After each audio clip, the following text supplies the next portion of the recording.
Did my Oldhim Commoner deck live up to the legacy of my Levia Commoner deck? Let's take a look.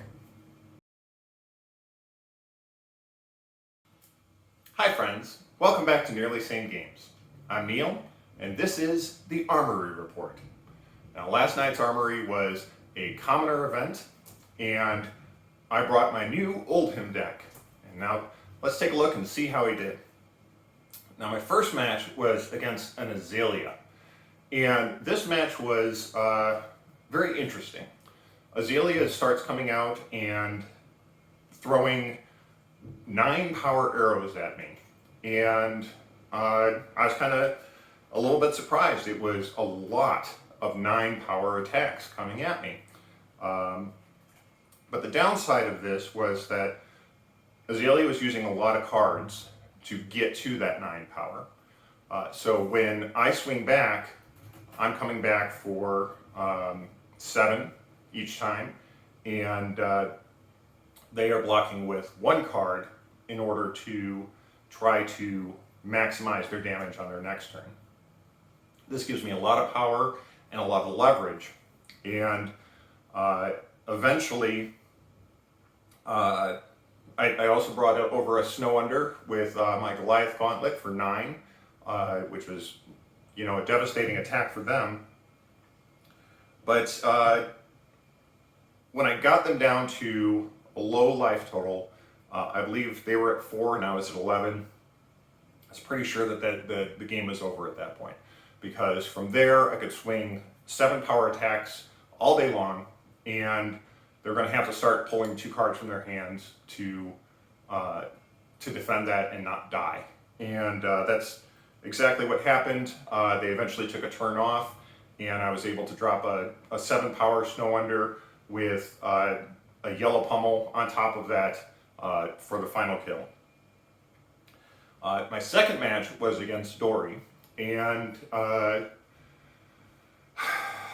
feel sorry for this Dory player. I've played against him a lot, and he hates my deck.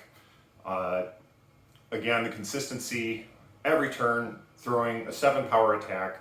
I'm pretty sure I got a 10 power Glacial Footsteps in there, really punishing, and again, just blocking with 2 cards.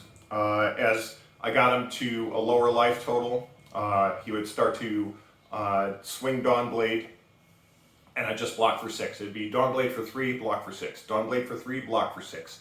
I think a couple of times he was able to pump it up to 9, so I got some damage coming through. But every turn I'm pushing over 7 points of damage, and he's blocking with 3 cards every turn.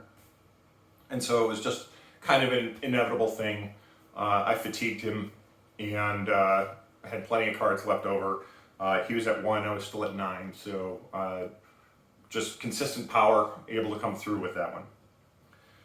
My third round was against Dash, and Dash started, I had the first turn, and I swung for 9, and he took it, which I'm not sure was his best move. He came back with a lot of power, which I was able to, I might have blocked out that turn, just to make sure I wasn't taking too much damage there. I did take a few greedy hits. There were some times where I decided that the club wasn't going to be enough pressure, and so I would block with my 2 cards and take the resulting damage. Of course, I'm using my armor, and just, you know, going with what I had, and pushing back through that 7 points of damage each turn. So it was a little shaky there for a little bit, but I got him down to 1, and I knew it was over then, because every turn I'm throwing 7 at him. He's maybe shooting me with the pistol, which I can block, or throwing another small attack at me, which I have 2 cards to still block with, and still throw another 7 at him. Again, same kind of situation. He's blocking for 9 each turn. I just keep throwing 7 at him all day long. So eventually got through that, and won that one. My fourth round was against an Ira player, and you know, I'm not real happy about those Ira players. He was running 9 defense reacts, which is really difficult for me to deal with my big attacks. So I swing big at him. He blocks big and still has 2 cards to really put a lot of pressure on me, and in a go wide kind of strategy. So he had plenty of 2-cost attacks in this build, and in the end, I wasn't able to hold up against that. The ending life totals were he was 2 and I was at 1. That's a little misleading because he was at 9. I swung 7 at him. He took it because he knew I was dead anyway. And I did have I did use all of my ninja blocking armor, and I probably shouldn't have. I should have kept deep blue. I did get into a trouble hand or 2. They were kind of back to back where it was all red, and that really put me in a bad spot. There was one turn I just blocked out with everything I had because I had to get rid of those cards, and it's not an excuse, but there was definitely a bad hand or 2 in there, and that certainly didn't do me any favors.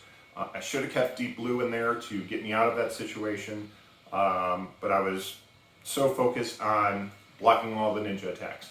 I also was trying to use Oldhim's ability, probably more than I should have. I was thinking, okay, well, if I pitch an earth card, I can block 2 damage, and then spread that across multiple attacks and still block. And that did work once, and it didn't work once. So there was one time he was coming in for 4. I blocked 3 from hand, and I pitched a card to prevent the next 2 damage. And then he swung for 3 the next turn, and I was able to block with a 2 block and take up all of that damage, which worked okay, but it wasn't the best. In the end, he of course won that match, and so I went 3-1 for the round, for the evening, which I was pretty happy with. That was 2nd place, and I really can't complain about that. So there it is. I thought the deck went very well. It performed exactly like I wanted it to. Having the 10 attacks, those came into play sometimes. Sometimes they were just blocks. It just depended on what I had available. I remember I did cash in deep blue one time in order to pay for that 10. And a 10 attack in Commoner is very powerful, even if it's not dominated. So I think that went very well for me. I like the deck, and I look forward to playing in the future. So that's it for this week. I'm Neil, and this has been the Armory Report.